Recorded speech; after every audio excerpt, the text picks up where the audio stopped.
الحمد لله رب العالمين والعاقبة للمتقين والصلاة والسلام على سيد الأنبياء والمرسلين وعلى آله وصحبه طيبين الطاهرين مع بعد فأعوذ بالله من الشيطان الرجيم بسم الله الرحمن الرحيم قد أفلح المؤمنون الذين هم في صلاتهم خاشعون صدق الله العظيم.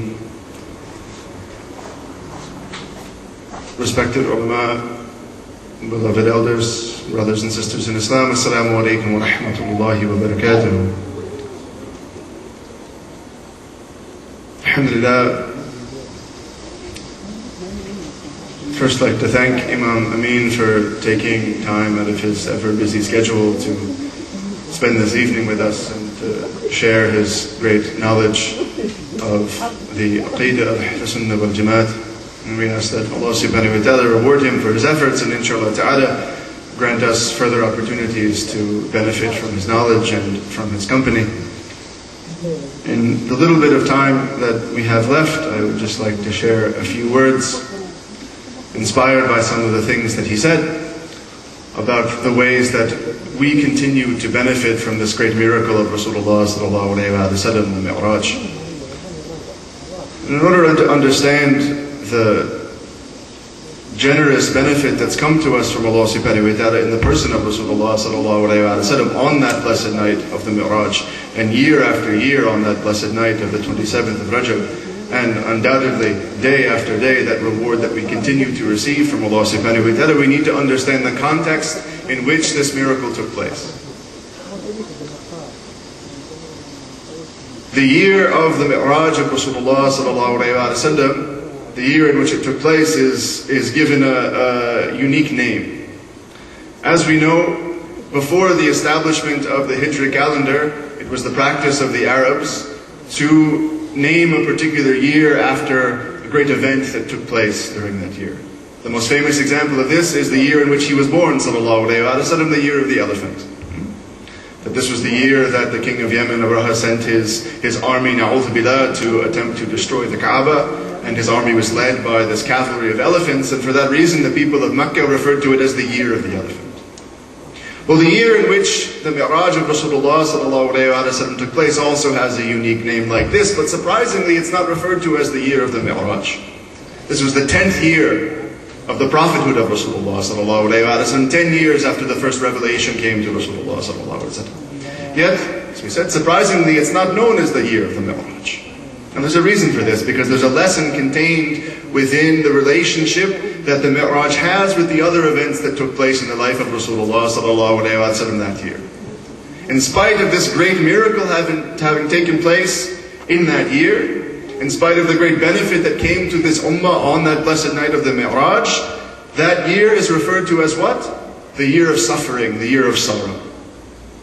Because it was in the 10th year of the prophethood of Rasulullah sallallahu alayhi wa sallam that a number of tragedies took place. Most famously, this is the year that two people very much beloved to Rasulullah sallallahu alayhi wa sallam passed away. First and foremost amongst them is his most beloved wife, our mother, Hazrat Khadija radiyallahu anha. Also, this is the year that his uncle, who was a great source of protection for Rasulullah sallallahu alayhi wa sallam and the Muslims, Abu Talib, also passed away. If this wasn't enough, this is also a year that the Quraysh escalated their campaign of persecution against the Muslims in Mecca. It's in this year that they instituted economic blockade against Rasulullah sallallahu alayhi wa sallam and the Sahaba, quite literally trying to starve them into rejecting their iman. Na'udhu billah. The Muslims were suffering so much in this year that Rasulullah sallallahu alayhi wa sallam made a decision to take the message of Islam for the first time outside of the boundaries of Mecca to some of the other cities surrounding it. It's in this year that Rasulullah sallallahu alayhi wa sallam, in the company of his beloved companion Sayyidina Zayd Haritha radiyallahu anhu, travels to a place called Taif.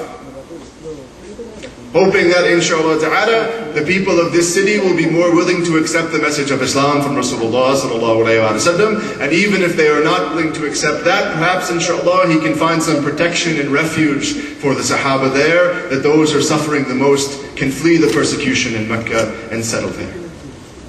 So as he enters the city of Taif with Sayyidina Zayd, Rasulullah sallallahu alayhi wa sallam requests permission to meet with the chiefs of this city. And they grant it to him. He sits with them and he presents to them the message of Islam, calling them to the worship of Allah subhanahu wa ta'ala. But they reject this, just as the people of Makkah had. He asks for their protection, they don't give it to him. But as he gets up to leave, he asks that at the very least they not inform the Quraysh of his visit, fearing that perhaps they might see this as an act of aggression and retaliate against the Sahaba, and he doesn't want them to suffer anymore, sallallahu alayhi wa sallam. So cold were the hearts of the people of Taif. Not only do they reject the message of Islam, not only do they refuse protection for Rasulullah sallallahu alayhi wa sallam, but they won't even give him this basic courtesy of not informing the Quraysh of his visit there. Not satisfied with this, as he gets up to leave sallallahu alayhi wa sallam, they even begin to encourage the children of the city to chase Rasulullah sallallahu alayhi wa sallam and Sayyidina Zayd out of the city. They unleash their dogs against him, and they even encourage those children to pelt the blessed body of Rasulullah sallallahu alayhi wa sallam with stones. As these rocks are being hurled towards Rasulullah sallallahu alayhi wa sallam, Sayyidina Zayd radiyallahu anhu throws his body in front of Rasulullah sallallahu alayhi wa sallam to protect him. Just so you understand that this was not just a prank, this was not just children who who don't understand what they're doing.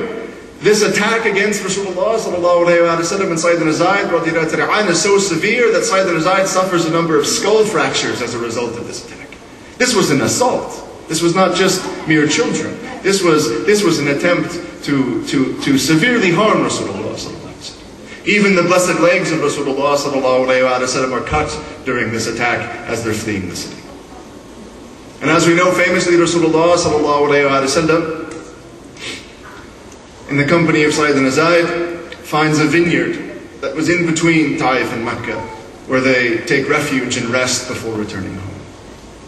And there, as they're resting in that vineyard, Rasulullah sallallahu alayhi wa sallam turns to Allah subhanahu wa ta'ala and makes a dua, praising Allah subhanahu wa ta'ala, reaffirming his faith in Allah subhanahu wa ta'ala, saying that even if the people of the earth reject him, he can always turn to Allah subhanahu wa ta'ala and rely upon his protection. Dua of Rasulullah sallallahu alayhi wa sallam, reaffirming his tawakkul, his trust in Allah subhanahu wa ta'ala.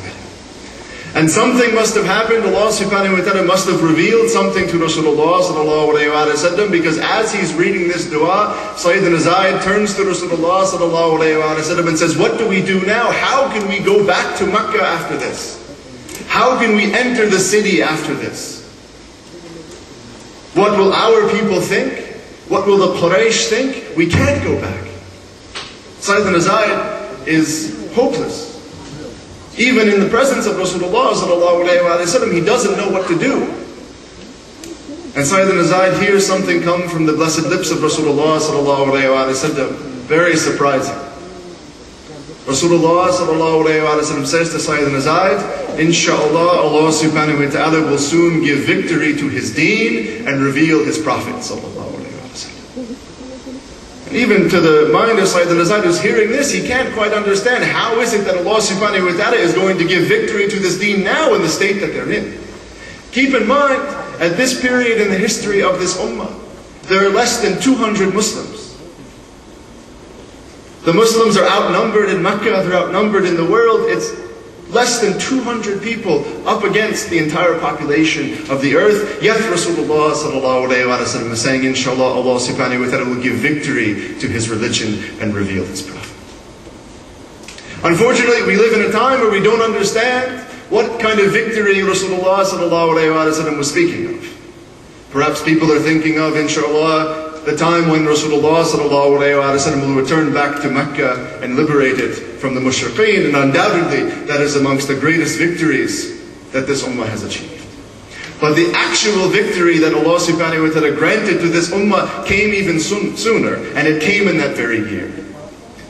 Because the victory that was given to Rasulullah sallallahu alayhi wa sallam, the victory that was given to the deen of Allah subhanahu wa ta'ala, the way in which Allah subhanahu wa ta'ala revealed His Prophet,